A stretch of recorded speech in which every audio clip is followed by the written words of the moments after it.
Bonjour à tous, je vous souhaite la bienvenue sur Les Livres s'enchaînent. Aujourd'hui, je vais vous présenter Les Dames de Gascogne de Olivier Bonnet. C'est ce qu'on appelle un roman de vie. Alors c'est un roman qui nous fait voyager sur plusieurs générations.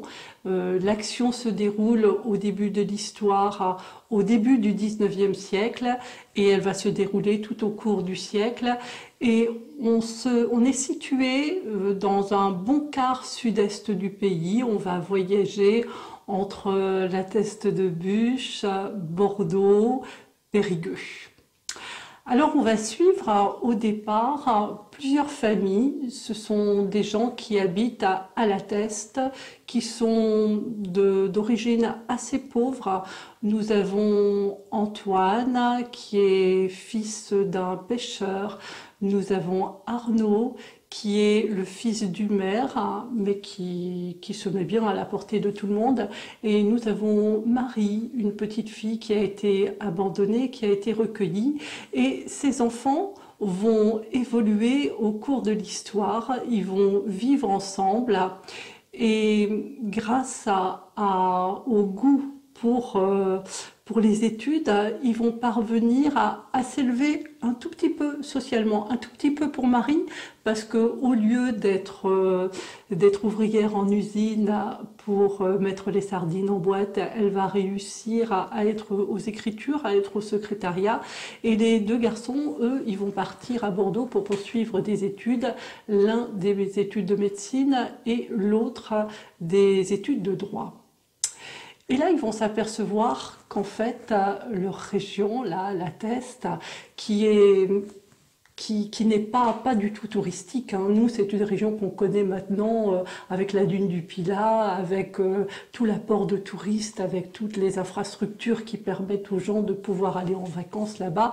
Là, c'est pas du tout le cas. C'est vraiment un village qui est dans une région assez plate. Mis à part la dune du Pilat, il y a pas grand-chose. C'est les Landes. Et quand ils vont aller à Bordeaux, ils vont s'apercevoir qu'il y a une vie complètement différente à Bordeaux et que leur petite région, là, avec leur bord de mer, elle est quand même magnifique. Alors, il y a plein de choses qui sont très intéressantes dans ce roman. Déjà, l'auteur parvient à nous plonger dans aussi bien dans cet environnement que dans cette ambiance de début du siècle, en faisant beaucoup de descriptions vestimentaires, mais rien de rébarbatif. Mais on part dans des descriptions vestimentaires qui sont vraiment très particulières, typiques de l'époque. On a aussi toutes les traditions, il nous entraîne, on a les traditions culinaires, on a les odeurs, c'est riche en couleurs, on a un phrasé d'époque, on se rend compte d'ailleurs que le langage a pas mal changé. On assiste à l'explosion de l'avancée industrielle et sociale, à l'évolution de la société sur le plan pénal, sur le plan moral. On suit des yeux le mouvement des femmes qui cherchent à se libérer du patriarcat. On suit cette évolution, celle des mœurs, celle des tendances, sur tout un siècle. Alors, Olivier Bonnet a aussi choisi, par le biais du roman, de pointer certaines traditions un peu ancestrales, comme la chasse par exemple. Et puis, concernant la condition féminine, je ne vous en dis pas plus. Tout au long du roman, il met aussi à l'honneur toutes les boissons landaises.